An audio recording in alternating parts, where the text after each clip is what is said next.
उत्तर प्रदेश में सबसे बड़ा ट्रांसफर, अचानक 10 डीएम को बदल दिया गया। 46 आईएएस ट्रांसफर क्यों किए गए? अपने हेयर स्टाइल के लिए चर्चित डूली 3 महीने में हटा दिए गए। विजय किरण आनंद की बढ़ाई गई पावर, जानिए क्या आपके भी डीएम बदले। उत्तर प्रदेश की सियासत के बीच प्रशासन में सबसे बड़ा उलटफेर देखने को मिला है।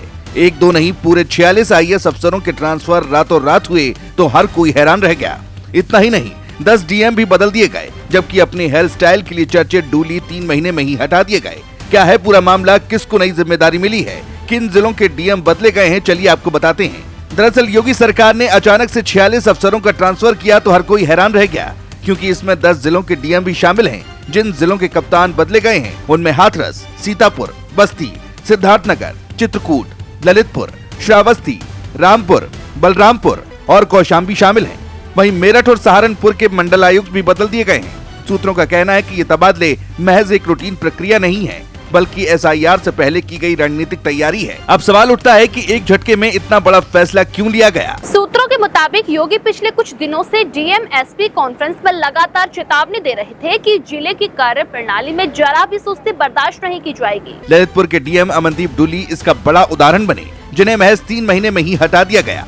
दिलचस्प बात यह है कि दिवाली के दौरान जारी उनके एक वीडियो ने सोशल मीडिया पर उन्हें ट्रोल का निशाना बना दिया था। लोग उनकी हेयर स्टाइल और लुक्स पर तंज कस रहे थे। सूत्रों के अनुसार सरकार उनके लोकल कनेक्ट की कमी और बुंदेलखंडी भाषा न समझ पाने को लेकर असंतुष्ट थी। उन्हें अब अपर आयुक्त मनरेगा के पद पर भेजा गया है। डूली की जगह झांसी के नगर आयुक्त सत्य प्रकाश को ललितपुर का नया डीएम बनाया गया है। वहीं रामपुर के डीएम जोगिंदर सिंह का ट्रांसफर सबसे चर्चित रहा।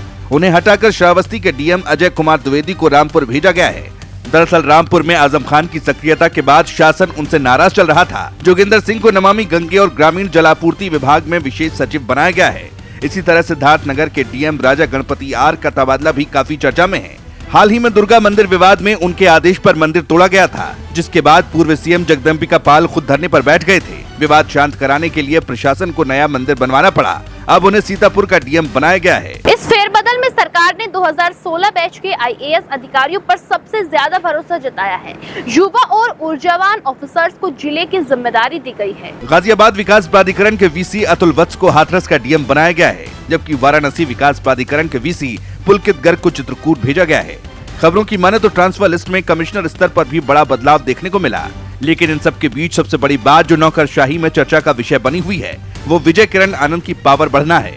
दरअसल इन्वेस्ट यूपी के सीईओ विजय किरण आनंद को अब औद्योगिक विकास विभाग का सचिव और एनआरआई सेल का प्रभारी भी बना दिया गया है। कहा जा रहा है कि मयूर माहेश्वरी निवेशकों को समय पर जमीन उपलब्ध नहीं करा पा रहे थे, इसलिए सरकार ने उन्हें हटाकर विजय किरण पर भरोसा जताया है। अब उद्योग विभाग में विजय किरण की ताकत अपर मुख्य सचिव से भी ज्यादा बताई जा रही है। तो वहीं लेडी सिंघम के नाम से मशहूर आईएएस ईशा दोहन को यूपी सहकारी चीनी मिल संघ की एमडी बनाया गया। ईशा दोहन ने पहले पश्चिमांचल विद्युत वितरण निगम में कड़े फैसलों के जरिए अपनी पहचान बनाई थी। मुरादाबाद में कार्यक्रम के दौरान बिजली कटते ही उन्होंने 5 इंजीनियरों को सस्पेंड कर दिया था। इसी सख्ती और प्रशासनिक दक्षता के चलते उन्हें नई जिम्मेदारी दी गई है।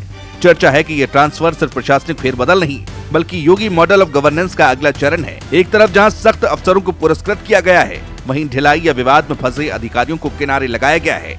राजनीतिक गलियारों में चर्चा है कि एसआईआर प्रक्रिया और 2027 चुनाव की तैयारी को देखते हुए ये ट्रांसफर योगी सरकार की रणनीतिक चाल है, ताकि राज्य मशीनरी पूरी तरह नियंत्रण में रहे।